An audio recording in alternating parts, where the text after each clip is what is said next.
On commence, Inch'Allah, par cette parole de l'un de nos savants, de nos ascètes, de nos pieux prédécesseurs qui disait لأن أبيت نائما وأصبح قائما أحب إلي من أن أبيت قائما وأصبح نادما. Je préfère dormir la nuit, je préfère dormir sans acte surérogatoire, sans action, sans adoration particulière. Je préfère dormir ainsi et me réveiller avec des regrets et me réveiller avec avec ce sentiment que je suis muqassir, que je suis quelqu'un qui devrait faire plus d'efforts, davantage d'implications, que le fait de prier toute la nuit et de me réveiller le matin avec ce méfait du cœur qui est le fait d'être rempli de fierté et rempli de suffisance, ce qu'on appelle en arabe al-i'jabu bin nafs, nas'alullah as-salamata wal-afiya. Il ne reste du mois de Ramadan que quelques journées. Il reste du mois de Ramadan que le meilleur de ce mois béni. Le mois de Ramadan a été qualifié par Allah tabaraka wa ta'ala ayyaman ma'doudat, des journées déterminées, quelques jours, que représente dunya, que représente la vie en entier devant l'au-delà. كأنهم أو قالوا لبثنا يوما أو بعض يوم فاسأل العادين. Certains le jour dernier diront nous n'avons demeuré dans cette vie qu'un jour ou une partie d'un jour, alors demandez à ceux qui ont pu compter. كأنهم يوم يرونها لم يلبثوا إلا عشية أو ضحاها. Le jour dernier, le jour où ils la verront, la résurrection, il leur semblera n'avoir demeuré qu'un jour. كأنهم يوم يرونها لم يلبثوا إلا عشية أو ضحاها, qu'une soirée ou une matinée. Donc la vie en elle-même passe vite, la vie en elle-même est courte. Alors qu'en est-il du mois de Ramadan? Qu'en est-il de ces journées bénies? Alors aujourd'hui, j'aimerais parler de cette mauvaise action qui peut annuler tous nos efforts, qui peut annuler tout ce qu'on a pu faire durant le mois béni. An-Nabi sallallahu alayhi wa sallam a parlé de cette probabilité. Il a dit dans un hadith رُبَّ صَائِمٍ لَيْسَ مِنْ صِيَامِهِ إِلَّا الْجُوعُ وَالْعَطَشُ. Certains jeûneurs ne gagneront de leur jeûne que la faim et la soif. Et certains وَرُبَّ قَائِمٍ لَيْسَ حَظُّهُ مِنْ قِيَامِهِ إِلَّا الْجُوعُ وَالْعَطَشُ إِلَّا السَّهْرُ وَالتَّعَبُ. Et certains qui vont prier la nuit ne gagneront, ne prendront avec eux le jour dernier que la faim, que le fait d'avoir veillé et la fatigue. Ce méfait sur lequel on doit prendre garde, il s'agit de ce qu'on appelle al-ujb ou alors al-irtiraru bil-amal, la suffisance, se dire j'ai beaucoup prié, se dire j'ai beaucoup jeûné, j'ai beaucoup donné, croire que nos actions sont tellement immenses, ont atteint les cieux, comme disait un hadith qui parle des péchés. Donc nos actions en réalité ne valent rien devant l'un ou alors un seul des bienfaits d'Allah Azza wa Jal. Et nos actions ne nous apporteront rien si ce n'est atteindre la miséricorde d'Allah tabaraka wa ta'ala. وَالَّذِي نَفْسِي بِيَدِهِ, nous dit le prophète sallallahu alayhi wa sallam, par celui qui détient mon âme dans sa main. Il a juré alayhi salatu wa salam, لا يدخل الجنة أحدكم بعمله. Personne parmi vous n'entrera, n'accédera au paradis par ses œuvres. نسأل أن لا يحرمنا فضله. Un homme lui dit ولا أنت يا رسول الله, même toi, ya Rasulallah, tu n'entreras pas au paradis grâce à tes bonnes œuvres. Oh, comment elles sont nombreuses. C'est le maître des pieux, sallallahu alayhi wa sallam. C'est le meilleur homme avec un grand H. Et là, Nabi sallallahu alayhi wa sallam de répondre وَلَا أَنَا إِلَّا أَنْ يَتَغَمَّدَنِي رَبِّي بِرَحْمَةٍ مِّنْ عِنْدِهِ. moi également, je n'accéderai pas au paradis grâce à mes œuvres, mais grâce à la miséricorde, à la clémence, à la bonté, au pardon d'Allah tabaraka wa ta'ala. Vous voyez comment le cœur du prophète sallallahu alayhi wa sallam était attaché à Allah et ne comptait aucunement sur ses œuvres. Et ils sont nombreuses, ces œuvres, sallallahu alayhi wa sallam. Il a subi, il a été frappé, blessé, il a été traîné dans la boue, sallallahu alayhi wa sallam. Malgré cela, malgré ses nombreuses actions, il se remettait toujours à Allah tabaraka wa ta'ala et était persuadé que ses œuvres ne sont pas grand-chose devant ce qui est préparé, ce qui est réservé par Allah tabaraka wa ta'ala le jour dernier. Donc, nos actions ne représentent rien devant déjà les dons, les largesses d'Allah tabaraka wa ta'ala. Allah nous le dit. Il vous a donné de tout ce que vous lui avez demandé.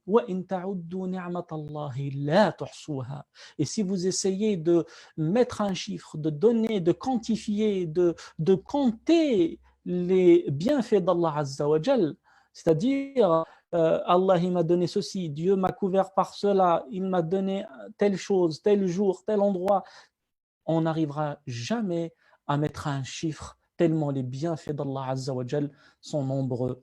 C'est pour cela qu'un zahid, un ascète, disait, si on se prosterne pour Allah tabaraka wa ta'ala, si on se prosterne pour Allah depuis notre naissance jusqu'à notre mort, toute notre vie est passée en prosternation.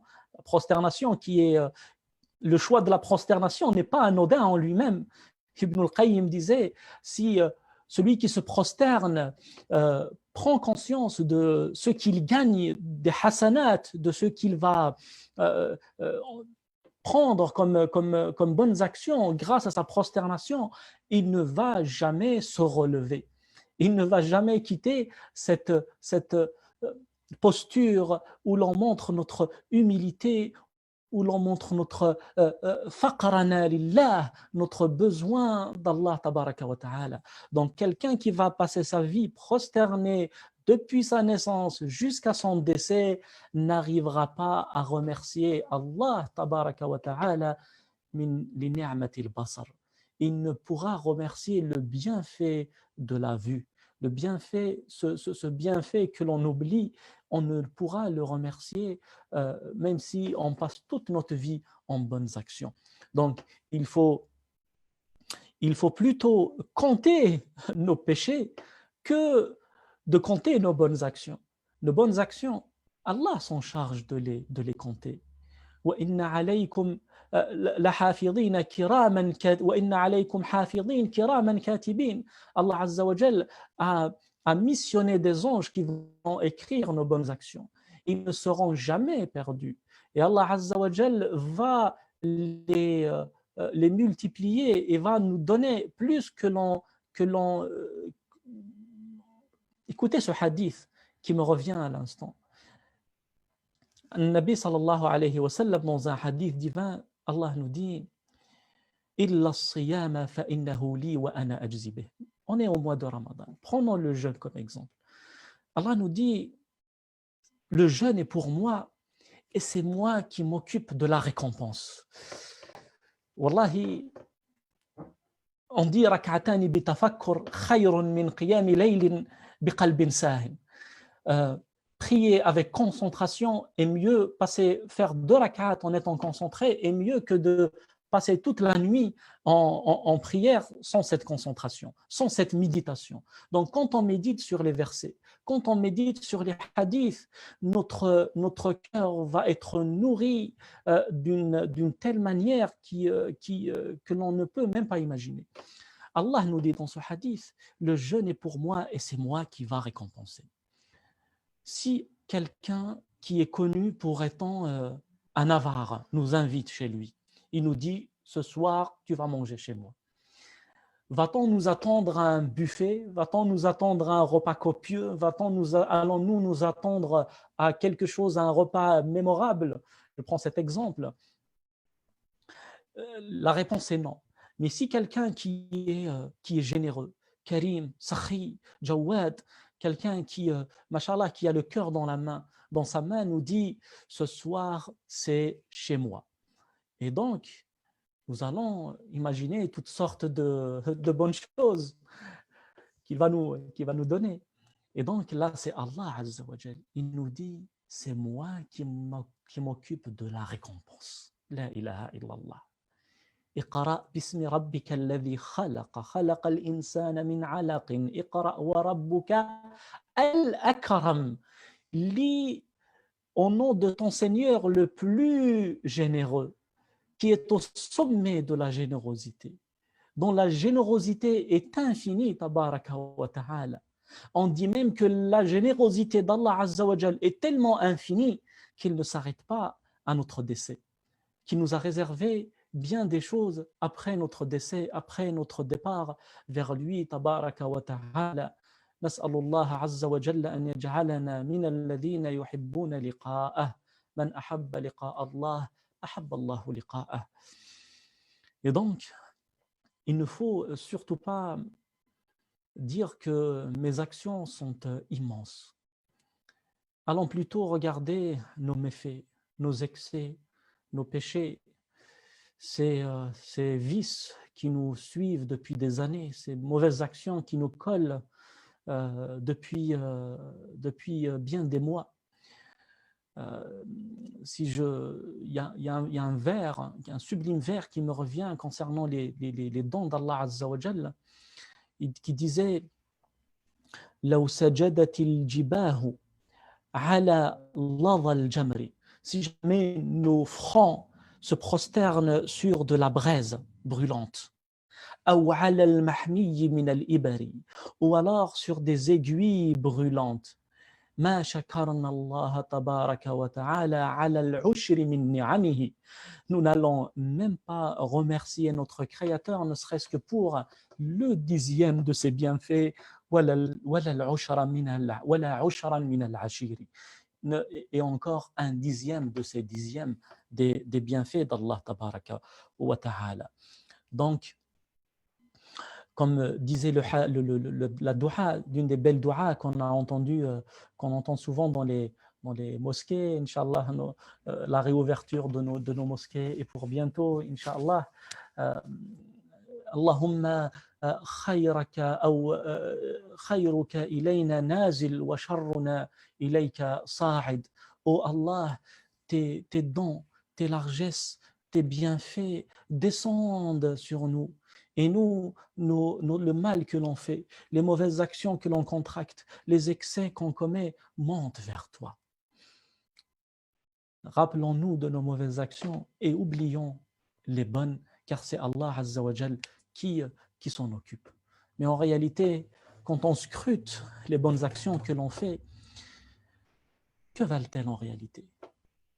Parlons de notre prière, parlons de notre salat. Est-elle parfaite? Est-elle faite avec khushu', avec toma'nina, est-elle accomplie avec ce recueillement nécessaire, ce pilier de la salat, cette adoration oubliée, comme l'a défini certains de nos savants, est-elle accomplie avec concentration, avec humilité? Ou alors, si le prophète sallallahu alayhi wa sallam nous aurait vu et nous aurait dit, comme avait dit aux compagnons, Salli fa innaka lam tusalli. Prie car tu n'as pas prié. C'est un homme qui est venu, il a prié tellement vite, tellement rapidement, que le prophète sallam lui dit, cette prière ne va pas atteindre le but recherché de la prière, ne va pas être élevé auprès d'Allah Azza wa Jal. Prier très vite, prier alors que le cœur est ailleurs, cette prière ne va pas être importante. Ce n'est pas cette prière qu'Allah Azza wa Jal souhaite de nous, tabaraka wa ta'ala. Prenons d'autres exemples. On est au mois de Ramadan. Notre jeûne est-il à la hauteur? Notre langue a-t-elle jeûné? Nos yeux ont-ils jeûné? Notre cœur a-t-il jeûné? Vous savez, le cœur, c'est la chose la plus importante en nous. C'est la chose que l'on devrait réformer, sur lequel le travail doit être fait, car c'est lui qui sera regardé, observé par Allah. يوم لا ينفع مال ولا بنون إلا من أتى الله بقلب سليم. Le jour où ni les biens ni les enfants ne seront d'aucune utilité sauf celui qui vient à Allah avec un cœur saint. إن الله لا ينظر إلى أجسادكم ولا إلى Allah ne voit point, n'observe point votre apparence ni vos biens. Il regarde vos œuvres et observe vos actions, subhanahu wa ta'ala. Ce cœur a-t-il jeûné? Ce cœur n'a-t-il envié personne durant le mois de Ramadan? Ce cœur ne s'est-il enorgueilli? Y a-t-il de l'orgueil dans ce cœur? Y a-t-il de l'égoïsme? Y a-t-il de la haine? Reste-t-il de la jalousie? Reste-t-il toutes ces maladies qui touchent notre cœur? Est-ce que notre cœur a jeûné? Ou alors Ramadan se limite à ne pas manger et à ne pas boire? Non, ce n'est pas cela Ramadan. Ramadan est une école. Ramadan est une école dans la patience, qui nous apprend à patienter, qui nous apprend à faire face aux péchés, à faire face aux mauvaises actions. Est une école dans la patience, dans les bonnes actions, à accomplir le bien, à persévérer, à faire ce qu'on ne fait pas d'habitude. Et tout le monde trouve cette force, cette énergie qu'il n'a pas le reste de l'année. Donc Ramadan ne se limite pas à cela. Ramadan est bien plus important. Donc, il faut faire attention à ce cœur. Et le méfait, la mauvaise action dont on parle aujourd'hui, émane du cœur. Al-i'jab, al-ujb, la suffisance, croire qu'on est au sommet, on a fait beaucoup de choses. Al-hadar min al-kis al-mathqoub, kama qala ahad al-ulama. Prenons garde au sac troué. C'est quoi ce sac troué? C'est un sac dans lequel on mettra des bonnes œuvres. Il y aura le jeûne qui sera déposé. J'ai un sac qui est là, le sac de mon micro. C'est un sac dans lequel je mettrai as-siyam, le jeûne, je mettrai as-salat, les dons, je mettrai le dhikr, je mettrai mes doigts, je garderai à l'intérieur le bien que je fais aux autres, le réconfort que j'apporte à mes proches, l'amour que je donne à mon prochain. Et donc, ce sac est rempli, masha'Allah, je suis content, je suis heureux, mais ce sac, mathqoub, est troué à ce niveau. Il est troué, et dès que je mets quelque chose, il ressort. Et il est troué par quoi? Il est troué par certaines de ces mauvaises actions que j'ai citées. Les plus importantes, les plus néfastes sont celles qui émanent du cœur.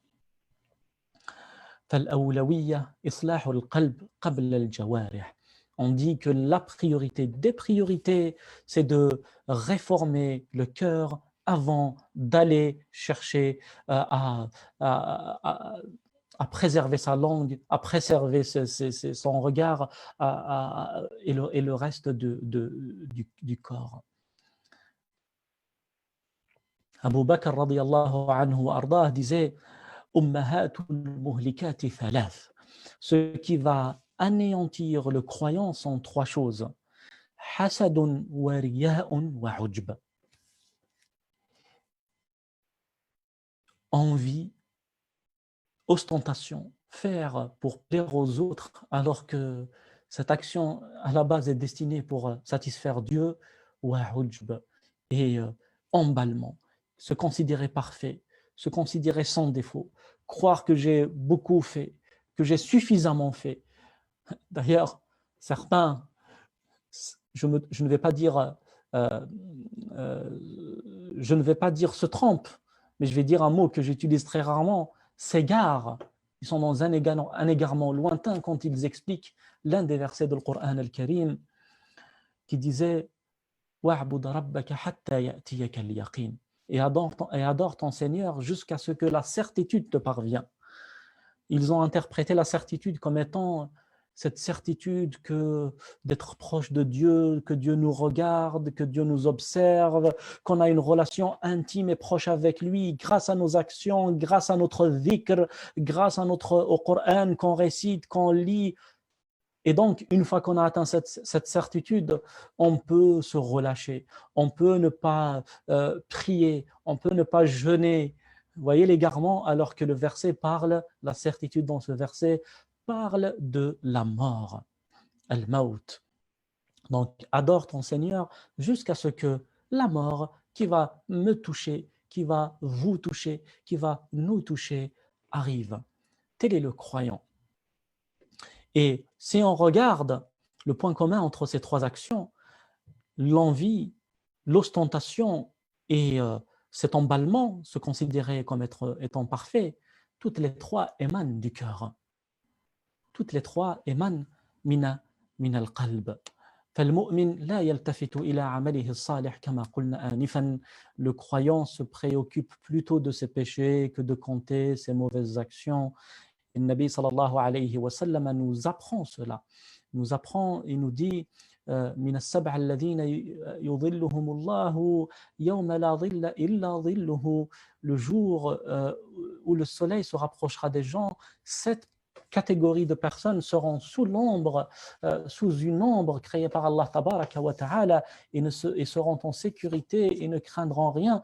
Parmi ces 7 personnes, quelqu'un qui a donné de sa main droite et sa main gauche n'a même pas su ce que la droite a donné. C'est une métaphore pour dire qu'il a fait un don, il a fait une bonne action, il a fait le bien, il a oublié le bien qu'il a fait. Certains, depuis le mois de Ramadan, mashallah, il a lu le Coran 1 ou 2 fois. Et il le dit en permanence.